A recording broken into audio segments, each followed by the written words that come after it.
बिस्मिल्लाहिर्रहमानिर्रहीम अस्सलाम वालेकुम। देसी टीवी USA तू पंजाबी दी खबरां दे नाल मैं नादिया राजपूत।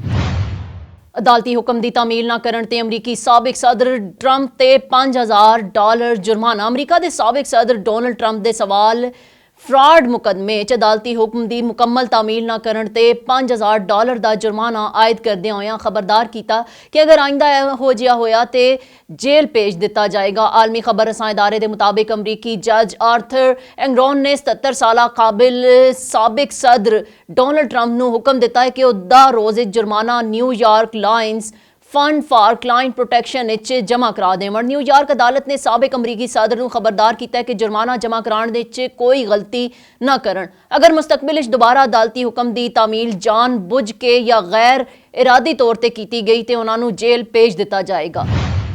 इसराइल की हमायत जस्टिन ट्रूडो नूं नमाजियां दे एहतजाज ते मस्जिद तू जाना पै गया। कैनेडा विच नमाजियां ने इसराइल की हमायत करन ते वज़ीर आज़म जस्टिन ट्रूडो नूं मस्जिद दा दौरा करन तू रोक दिता। आलमी खबर अदारे के मुताबिक कैनेडा के वज़ीर आज़म जस्टिन ट्रूडो टोरंटो की एक मस्जिद के दौरे ते पहुंचे सन ते खिताब करना चाहते सन, ताहम उत्थे मौजूद नमाजियां ने उन्हां दी इसराइल नवाज पॉलिसियां के खिलाफ शदीद नारेबाजी शुरू कर दी।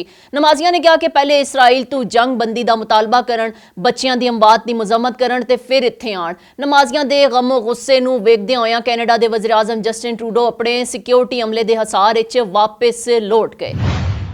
महसा अमीनी कत्ल। ईरान 2 खातून सहाफियां नूं 35 साल कैद। ईरान सहाफियां नीलोफर हामदी ते इल्हा मुहम्मदी नूं रियासत ते कौमी सलामती के खिलाफ कम करने के जुर्म बिल तरतीब 13 ते 12 साल कैद की सज़ा सुना दी गई। ईरान की सरकारी खबर रसां एजेंसी के मुताबिक दोवां सहाफियां ते अमरीकी हुकूमत के नाल साजबाज करके कौमी सलामती के मुनाफी सरगर्मियां मुलवस होने के इल्जामात साबित होने ते सजावां सुनाईयां गईयां।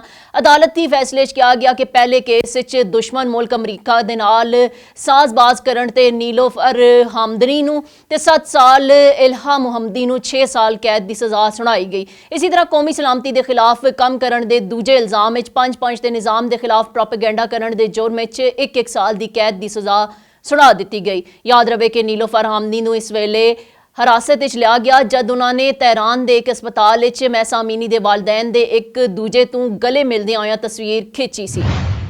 पाकिस्तान नूं स्पिन खतरे तू खबरदार किया जान लगा। ICC वर्ल्ड कप अफगानिस्तान के खिलाफ मैच तो कबल साबिक क्रिकेटर्स की जानिब तो पाकिस्तान नूं स्पिन खतरे तू आगाह किया जान लगा। माजी अफगान टीम नूं बतौर कोच वाबस्ता रहने वाले पेसर उमर गुल ने कहा कि पाकिस्तानी टीम दे कोल हुण गलतियां की गुंजाइश नहीं है। उन्होंने बाबर 11 नूं मशवरा दिता है कि उन्होंने तेजी तू अपनी गलतियां तू सबक सीखना होगा। मैगा इवेंट गलतियां की कोई गुंजाइश नहीं है, सानू सिर्फ अपनी गलतियां नूं सुधार के अगे वधना होगा। उन्होंने मजीद कहा कि पाकिस्तानी टीम सलाहियतां घट नहीं है, उन्होंने प्लेइंग कंडीशन प्लान के मुताबिक खेड पेश करने की जरूरत है। उन्होंने उम्मीद जगाई कि पाकिस्तानी टीम हुण भी भरपूर वापसी के बाद फाइनल 4 जगह बढ़ा सकती है। गुज़श्ता चंद बरसां साडा बॉलिंग अटैक शाहीन आफरीदी, हारिस रऊफ ते नसीम शाह की सूरत इंतहाई बेहतरीन रहा है, लेकिन नसीम की इंजरी ने सानू बुरी तरह मुतासिर किया है। विराट कोहली अपनी सेंचुरी लई खुद गर्ज बन गए, शायकीन दी तनकीद। विराट कोहली अपनी सेंचुरी लई साथी बैट्समैन तू खुदगर्जी ते उतर आए, जिस दे बाद भारतीय शायकीन ने सोशल मीडिया ते उन्होंने शदीद तनकीद का निशाना बनाया है।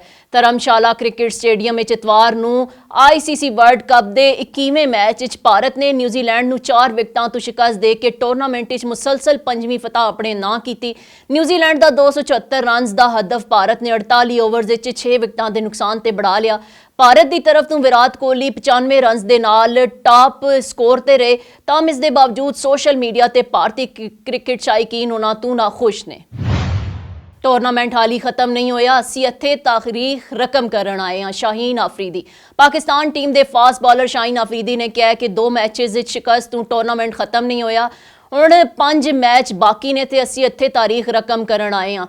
ICC cricket world cup Pakistan अपना 2023 5वां मैच अज पीर नूं चेन्नई अफगानिस्तान के खिलाफ खेडेगा ते मैच का आगाज पाकिस्तानी वेले के मुताबिक दोपहर 1:30 बजे होगा, जिस दे बाद 27 ਅਕਤੂਬਰ ਨੂੰ ਇਸੀ ਸ਼ਹਿਰ ਵਿੱਚ ਕੌਮੀ ਟੀਮ ਜਨੂਬੀ ਅਫਰੀਕਾ ਦੇ ਮੱਦੇ ਮੁਕਾਬਲ ਆਵੇਗੀ। ਵਰਲਡ ਕੱਪ ਆਪਣੇ 4 ਮੈਚਸ ਖੇਡਣ ਦੇ ਬਾਅਦ ਪਾਕਿਸਤਾਨ ਪੁਆਇੰਟਸ ਟੇਬਲ ਤੇ 5ਵੇਂ ਨੰਬਰ ਤੇ ਪਾਕਿਸਤਾਨ ਨੂੰ 2 ਮੈਚਸ ਵਿੱਚ ਕਾਮਯਾਬੀ ਤੇ 2 ਵਿੱਚ ਸ਼ਿਕਸਤ ਹੋਈ ਹੈ। ਪਾਕਿਸਤਾਨ ਨੇ ਨੀਦਰਲੈਂਡ ਦੇ ਖਿਲਾਫ ਜਿੱਤ ਨੂੰ ਟੂਰਨਾਮੈਂਟ ਦਾ ਆਗਾਜ਼ ਕੀਤਾ ਸੀ ਤੇ ਦੂਜੇ ਮੈਚ ਵਿੱਚ ਸ੍ਰੀਲੰਕਾ ਦੇ ਖਿਲਾਫ ਕਾਮਯਾਬੀ ਮਿਲੀ ਸੀ। ਦੇਸੀ ਟੀਵੀ USA ਤੋਂ ਫਿਲਵਕਤ ਇਤਨਾ ਹੀ। ਮਜ਼ੀਦ ਖਬਰਾਂ ਤੇ ਅਪਡੇਟਸ ਲਈ ਵੇਖਦੇ ਰਹੋ ਦੇਸੀ ਟੀਵੀ USA।